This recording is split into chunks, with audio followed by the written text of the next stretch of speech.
काननत्वार्धादिच चतुर्धाराधनाफलं क्रमेणाहं ध्रुवं वश्ये स्वस्वरूपोपलब्धये। पंच परमेष्टि भगवान की, अहिंसामय विश्व धर्म की, सिद्धांत शास्त्र की, चारित्र प्रथम परम पूज्य आचार्य श्री अमित गति महामुनिराज की, चारित्र चक्रवर्ती प्रथम आचार्य शांति सागर जी महाराज की, संत शिरोमणि आचार्य गुरु और विद्यासागर जी महाराज की, शांत मूर्ति वत्सल रत्नाकर आचार्य गुरु और सन्मति सागर जी महाराज की, 3 करोड़ महामुनिराजों की आज के आनंद की।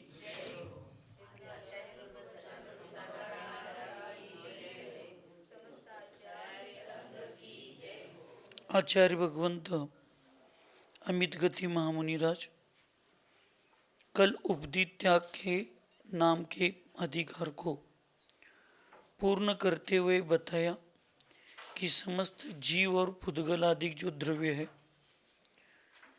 उनकी पर्यायों में, द्रव्य में भी और पर्यायों में भी जो ममता रूपी परिग्रह है, उस परिग्रह से रहित होकर प्रेम, प्रणय और राग से रहित सर्वत्र समभाव होना, यह सब परिग्रह त्याग का क्रम है, ऐसे आचार्य भगवंत ने बताया।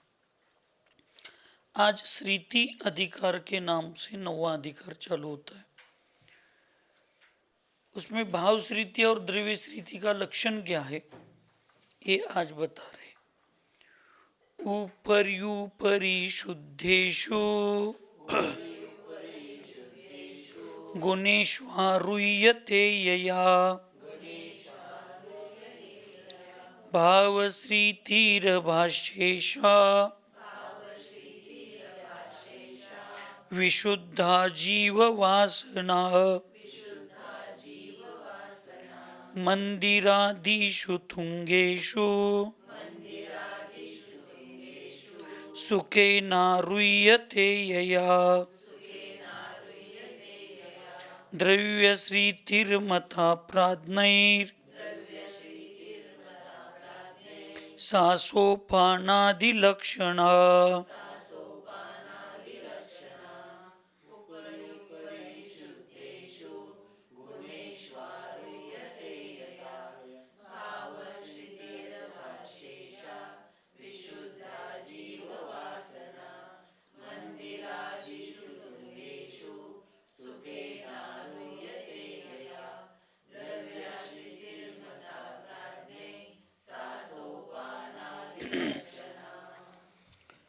जीव के जिन भावों से अर्थात परिणामों से रत्नत्रय की उन्नति के हेतुभूत, रत्नत्रय के उन्नति के निमित्त जो होते हैं, ऐसे सम्यक तो आदि गुणों में प्रतिदिन ऊपर ऊपर शुद्धि वृद्धिंगत होती रहती है, उन भावों को भावश्रीति कहते हैं।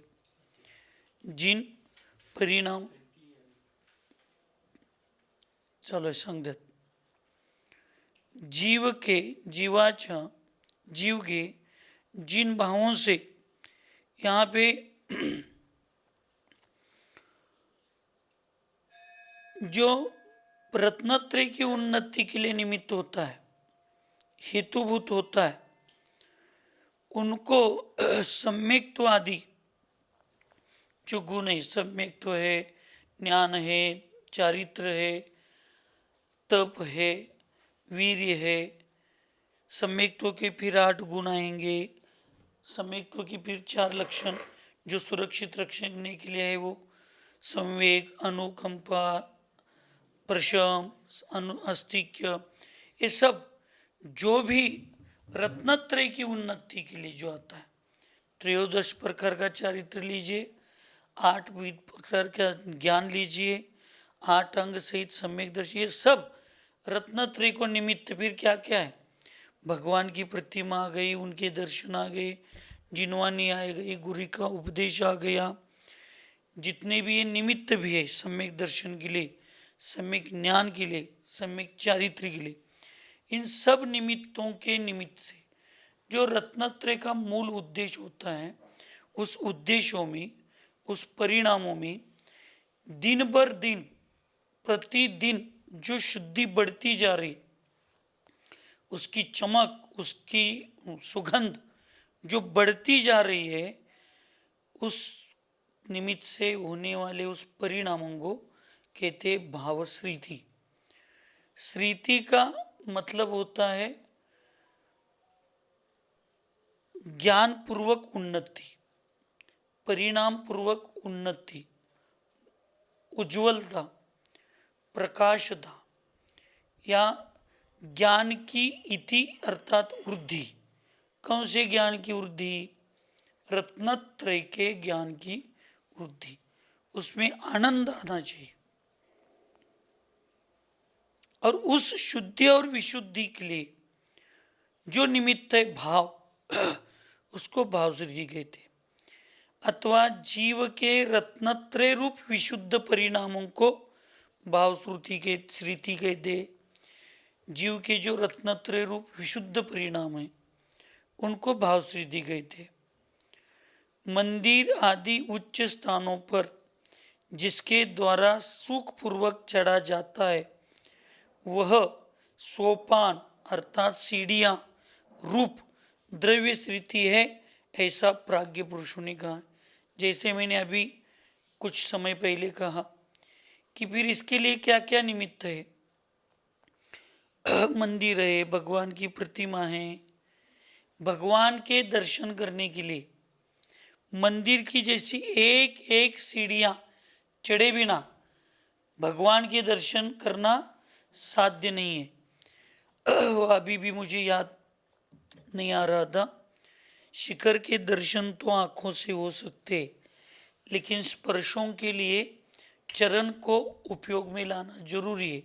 जो आचार्य का एक दोहा जो भी है इस विषय से कि आप 100-200 फुट या मीटर पर से भी मंदिर के शिखर का दर्शन कर सकते हो आप इन आँखों से, लेकिन अगर उस मंदिर का स्पर्श करना है या उसको अंदर जाना है तो चरणों का उपयोग करना है, यानी वहाँ तक चलते जाना बहुत जरूरी होता है। आचरण वैसे सम्यक दर्शन से आत्मा, आत्मा का स्वरूप, आत्मा का ज्ञान, इसकी श्रद्धा तो हो सकती है, लेकिन उसको स्पर्श करना है तो आचरण चारित्र बहुत जरूरी है। जैसे फिर मंदिर की सीढ़ियाँ एक साथ कोई 10 सीढ़ी नहीं चढ़ सकता, उसको एक एक एक सीढ़ियाँ चढ़ना चाहिए। वैसे इस रत्नत्रय को आनंद लेना है, रत्नत्रय का आनंद लेना है, तो उसके लिए एक एक सीढ़ियाँ चढ़ते चढ़ते उस समाधिस्थ साधु शपक राज को रोज आनंद आना चाहिए। कल से आज आनंद की वृद्धि होनी चाहिए, आज से कल आने वाले कल में आनंद होना चाहिए। ये कहाँ तक है? यम संलेखना लेने तक। सुन रहे क्या सब लोग? कहाँ तक? यम संलेखना लेने तक। यम संलेखना लेने के बाद अब दिन चला जाता है, अब एक एक मिनट आता है। वहां तक दिन में क्या होना चाहिए? वृद्धि होनी चाहिए भावों में। लेकिन यम संलेखना के बाद अब दिन निकल जाता है, अब सेकंड सेकंड, समय समय, प्रतिपल उसका आनंद बढ़ना चाहिए, उसकी शुद्धि बढ़नी चाहिए, उसकी विशुद्धि बढ़नी चाहिए। अब वो विशुद्धि ऐसी नहीं बढ़ेगी, सिर्फ उस विशुद्धि के लिए द्रव्य और परिणाम दोनों की, और द्रव्य शुद्धि में सिर्फ शपक राज की द्रव्य शुद्धि नहीं आती। शपक राज के आजू बाजू में जो कमरा, जिस मंदिर में, जिस स्थान पर, जिस कक्ष में उनकी समाधि की साधना चल रही है, वहाँ पे सब आजू बाजू में भी इतनी विशुद्धि होनी चाहिए, द्रव्य शुद्धि।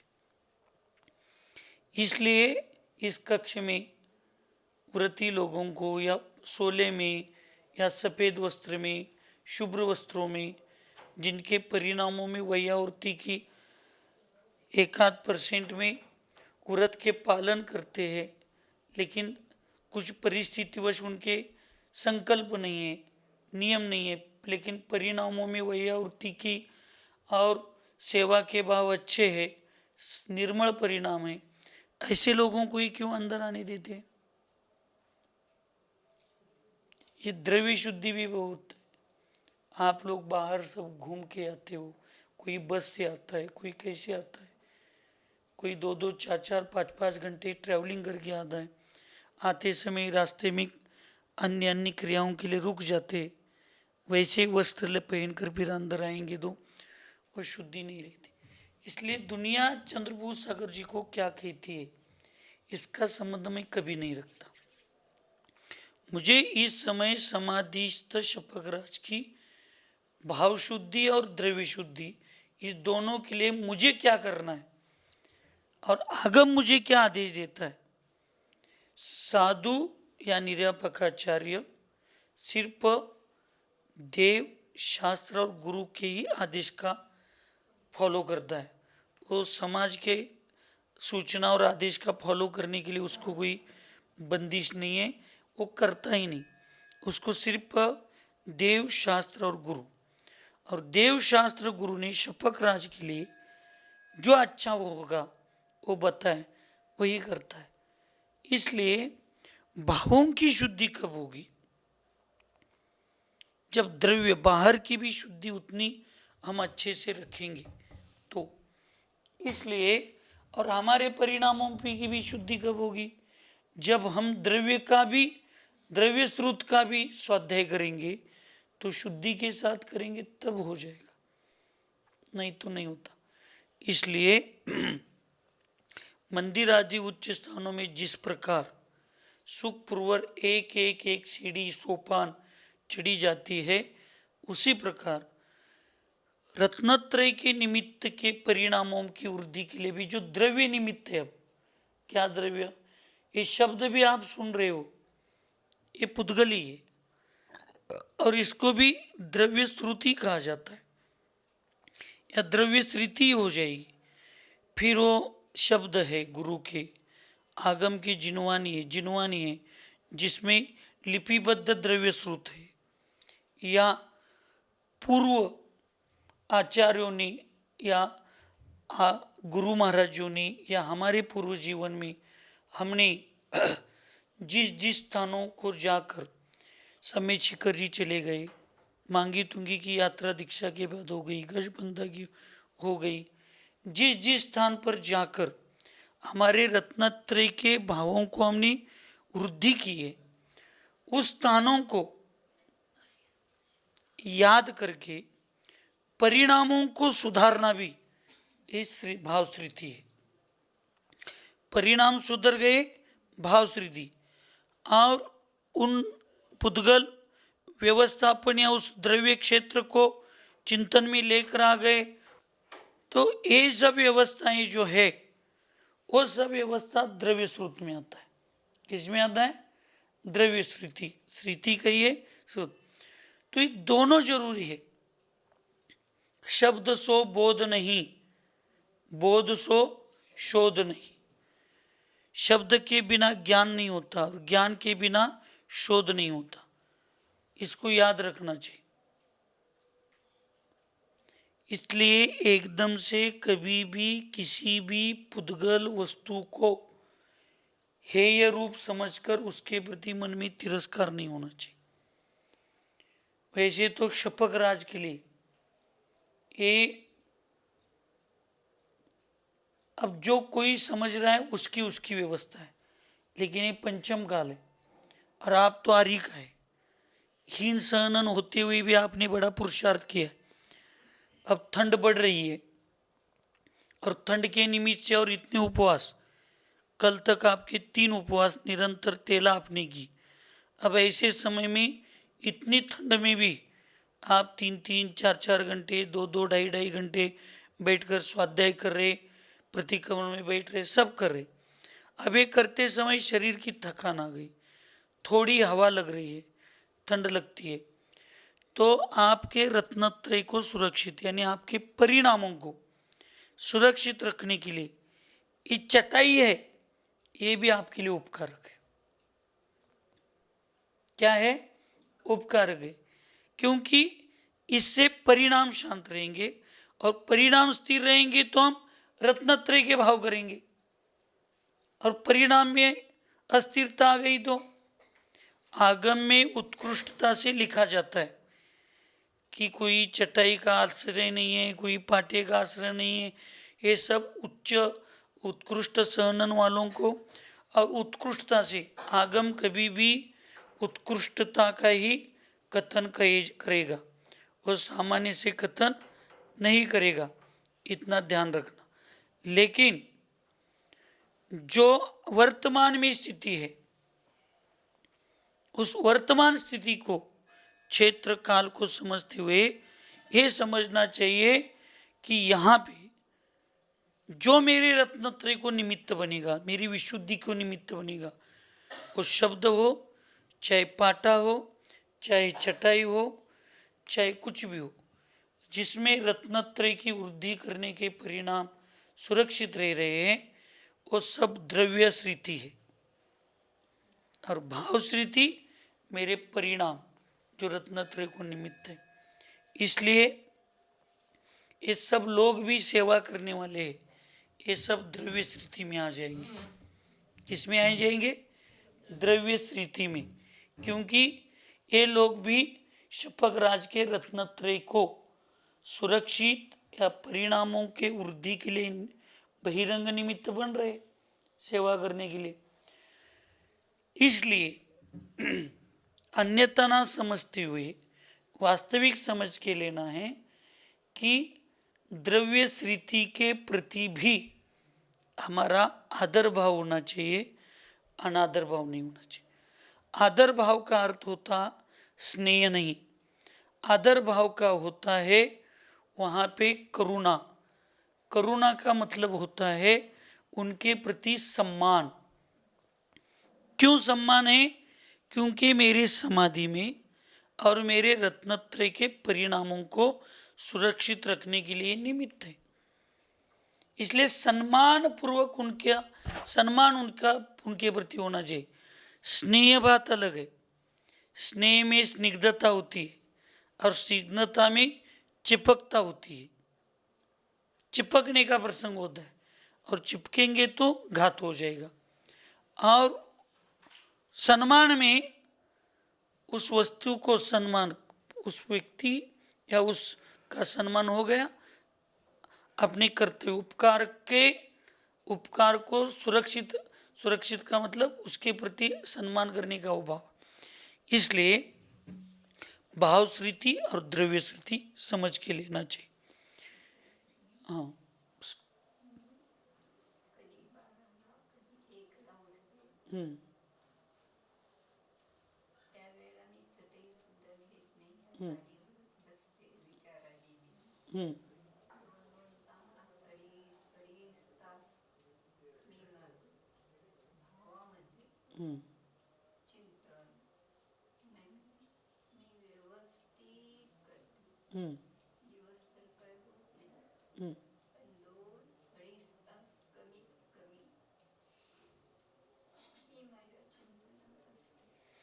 दिन भर आपका ये स्वाध्याय चल रहा है ना, भक्ति चल रही है, प्रतिक्रमण चल रहा है, साधुओं के सुबह मरण कंडिका, दोपहर में मृत्यु महोत्सव, शाम को प्रवचन सार और ये स्वयं स्तोत्र, ये सब भक्तियाँ, देव वंदना की भक्तियाँ, ये सब भक्तियाँ चल रही है।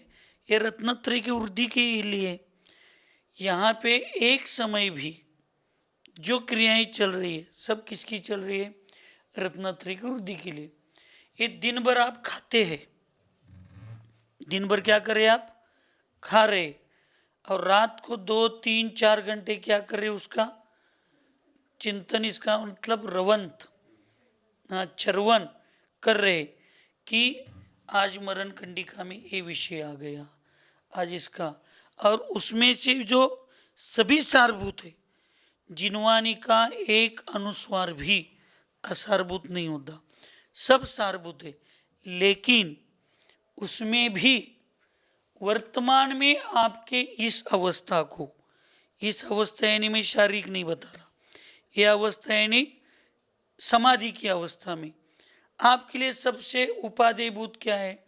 आत्म स्वरूप के प्रति जो भी चिंतन हो, उसमें भी आप व्यवहार को बाहर कर रहे हो और निश्चय को आप क्या कर रहे हो?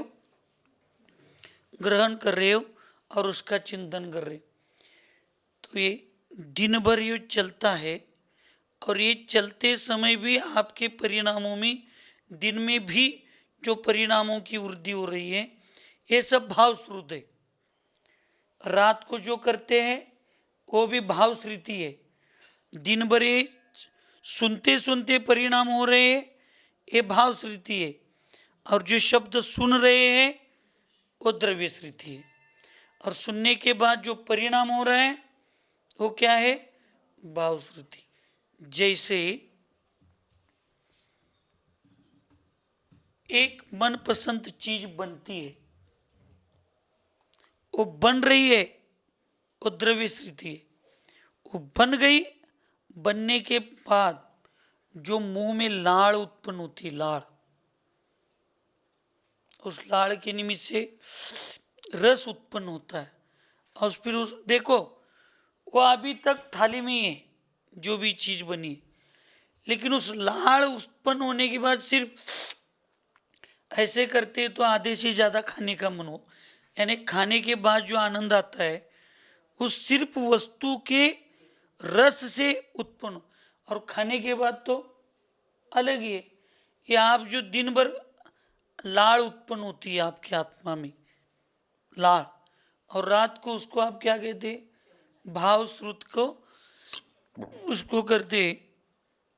इसलिए प्रति समय यहाँ शुद्धि, द्रव्य शुद्धि और भाव विशुद्धि, इस दोनों के माध्यम से समाधि की ये चर्या जो है, यही आत्मा का स्वरूप और स्वभाव में वृद्धि लाएगी और वही पूर्णता को लेकर जाने के लिए निमित्त बन जाएगी।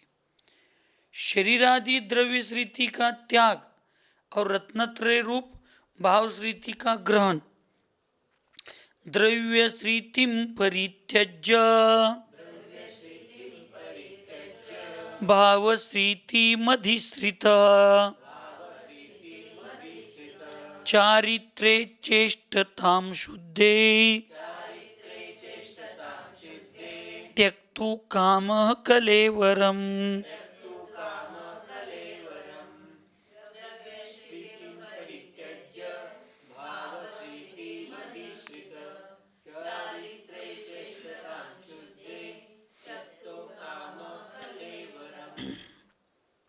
अब यहाँ पे बताया, अब अपनी उस शपथ राज की इतनी विशुद्धि बढ़ गई है, अब उसकी इतनी विशुद्धि बढ़ गई, अब उसको बढ़ गई, बढ़ानी चाहिए, पुरुषार्थ हो गया, इतना हो गया, अब उसको द्रव्य श्रुति का भी आश्रय लेना उसके लिए भार सा बन गया।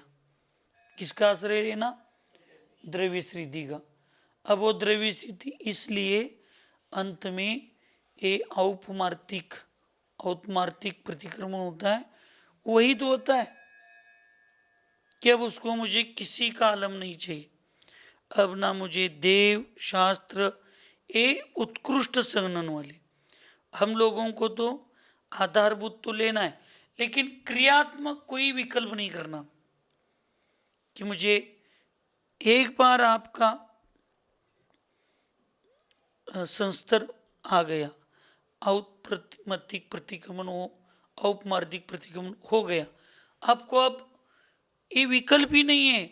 समाज सामायिक के लिए मुझे दिशा बंधन करना है, सामायिक के लिए मुझे ऐसे कायोसर करना है, या आवर्त के लिए मुझे हाथ उठाना ही है, कोई आपके लिए बंधन नहीं। क्योंकि शपथ राज जो होता है, एक बार पूरे जीवन भर के दोषों का प्रतिक्रमण करके एक बार संस्तर में आरूढ़ होता है तो उसकी मैंने जो कहा अभी, अब वो दिन सेकंड में समय में बदलते और वो हर समय उसकी विशुद्धि असंख्यात असंख्यात गुनी कर्म की निर्जरा होती।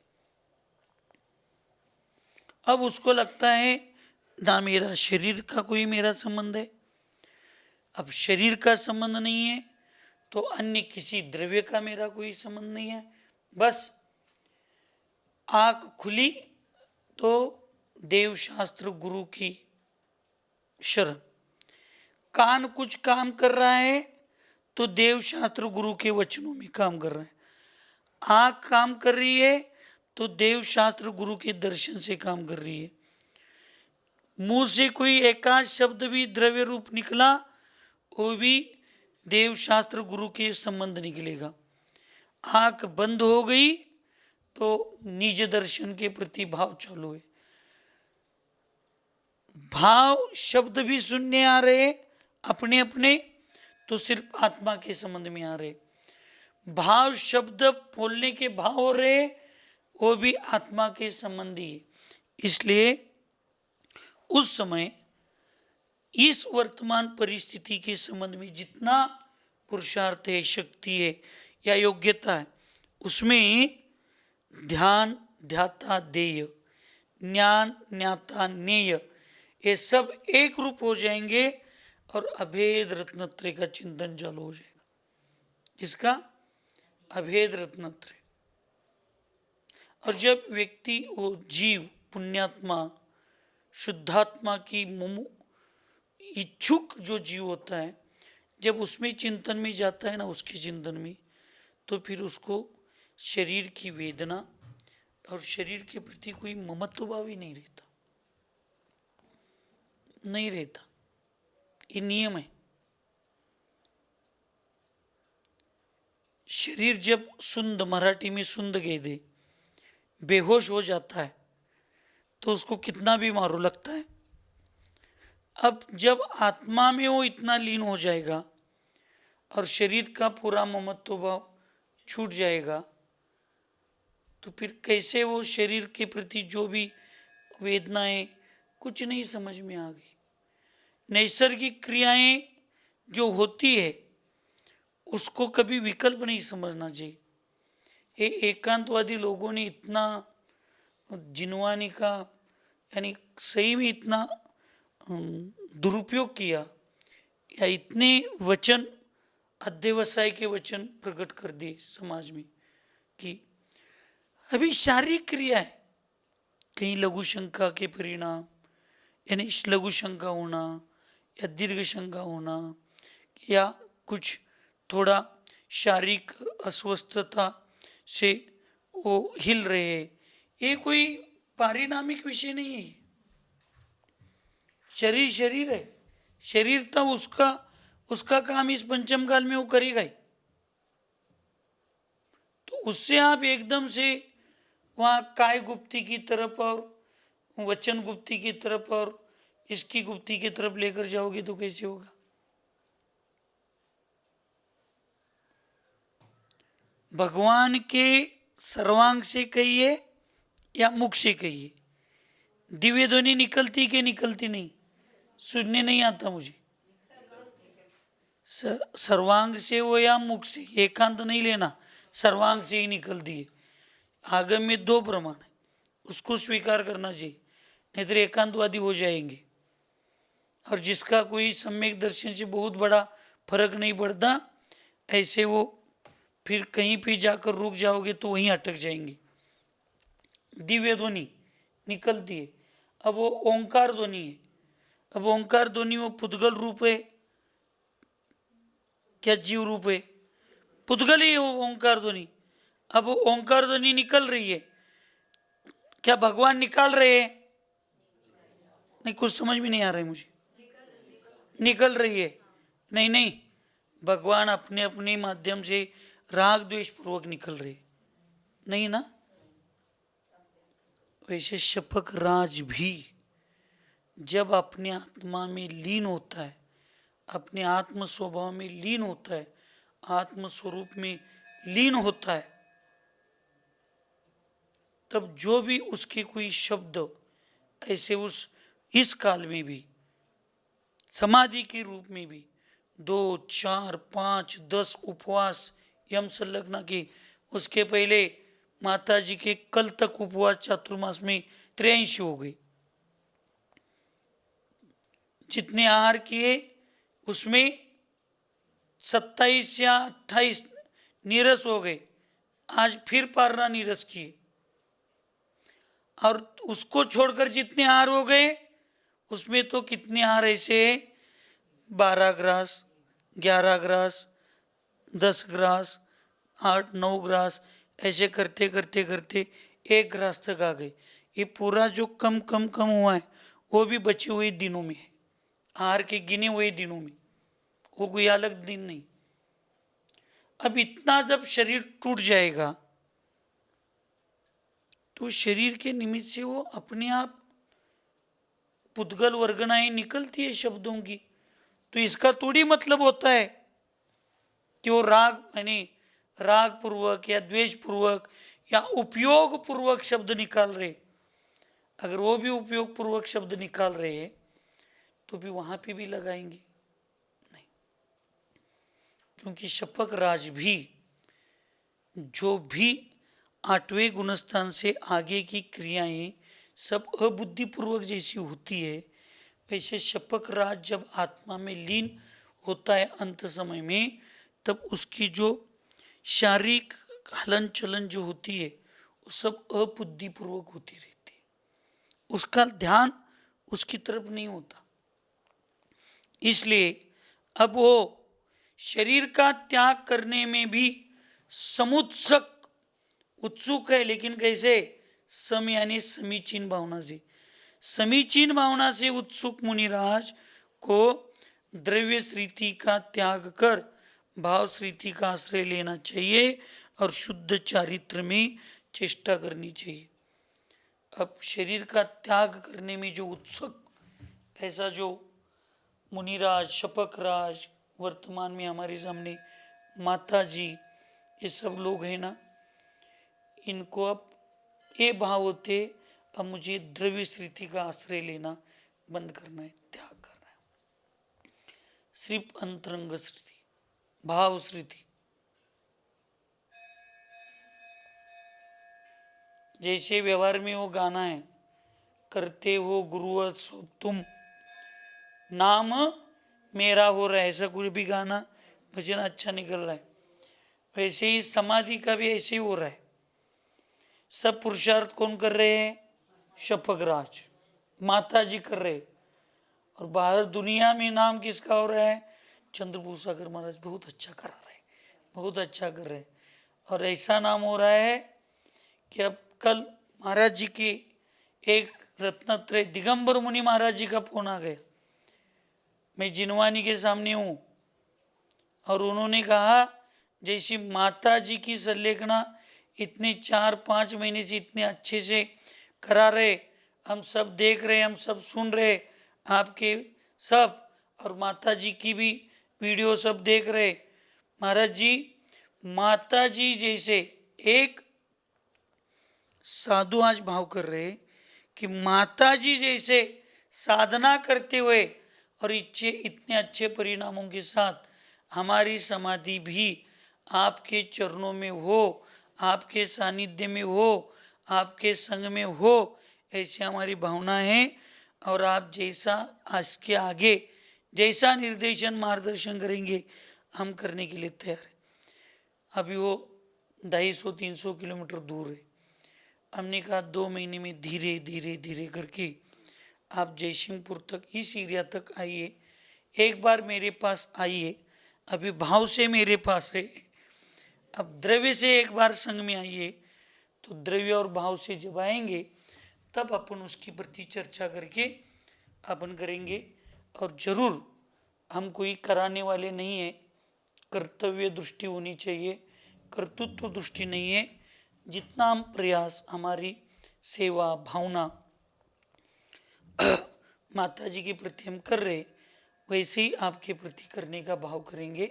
चलो, जैसी वो चर्चा शांत हो गई, मेरी भी मुख से, और शायद दीदी लोग आप ये भी थी, सबके मुख से एकदम से आ गया, चलो अगला चतुर्मास भी अपना स्वाध्याय में और संलेखना की सेवा में, शायद अगला चतुर्मास भी अपना ऐसे निकलेगा, तो चलो धन्य हो गए। ये जो भाव है, ये भाव उत्साह की। अब ये काम महाराज जी ने फिर अटकाया, इस चतुर्मास में भी यही कराया, अब अगले चतुर्मास में शायद नहीं। सेवा करने वालों के भी भाव ऐसे हो गई कि चलो समाधि के निमित्त से अगले चतुर्मास में भी हमें सेवा करने की मिलेगी, लेकिन आज हम भाव सेवा कर रहे, आप भाव और द्रव्य दोनों सेवा कर रहे। अगले चतुर्मास में हम द्रव्य और भाव दोनों सेवा करेंगे, आप सिर्फ भाव सेवा कर दे दूर रहेंगे, क्योंकि अब ये उन्नति भी है।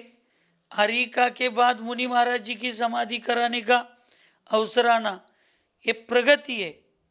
और हम तो ये अभी ऊपर शब्द आए थे ना, दिनों दिन उन्नति होनी चाहिए, वैसे हम तो माता जी की समाधि के लिए ऐसे ही भाव करेंगे कि आपके समाधि का फल हमारे संग को हमें ऐसा मिले कि हमारे तो रत्नत्रय की वृद्धि हो ही हो, लेकिन ऐसे हर साल किसी ना किसी रत्नत्रयधारी की, इसका मतलब हम सब समाधि करने के लिए मेरे पास आए ऐसे नहीं कर रहा हूँ, लेकिन समाधि की इतनी सेवा कहीं पे हो, भाव सेवा द्रव्य सेवा करने की भावना मिले, और फिर सब बुजुर्ग साधुओं की सेवा करते करते, समाधि करते करते हमारी समाधि कब हो जाए ये हमें भी पता नहीं चले, इतनी विशुद्धि और पुण्य बढ़ना चाहिए।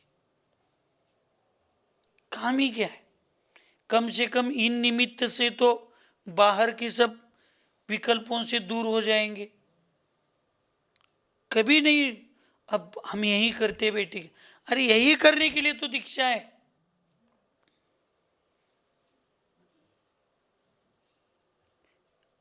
ये जो है ये भाव सृष्टि, और फिर ऐसी जो विशुद्धि साधु की बढ़ती है तो फिर वो शरीर का भी मोह छोड़ देता है।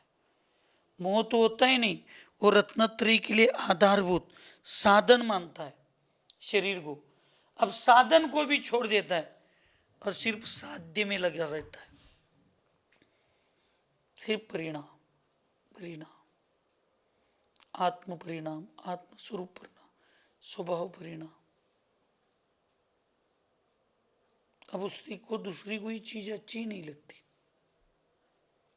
इसलिए ऐसे समझकर द्रव्य स्थिति का त्याग कर भाव स्थिति का आश्रय लेना चाहिए, और शुद्ध चारित्र की चेष्टा अर्थात उसी में मग्न, संलग्न, निमग्न, लीन, तल्लीन होना चाहिए, और यही हमारे साध्य को सिद्ध करने वाला होता है। सुखी रहे सब जीव जगत में, कोई कभी न घबरावे, वैर पाप अभिमान छोड़ जग, नित्य नहीं मंगल गावे। ओम नमः। सबको क्षमा, सबसे क्षमा।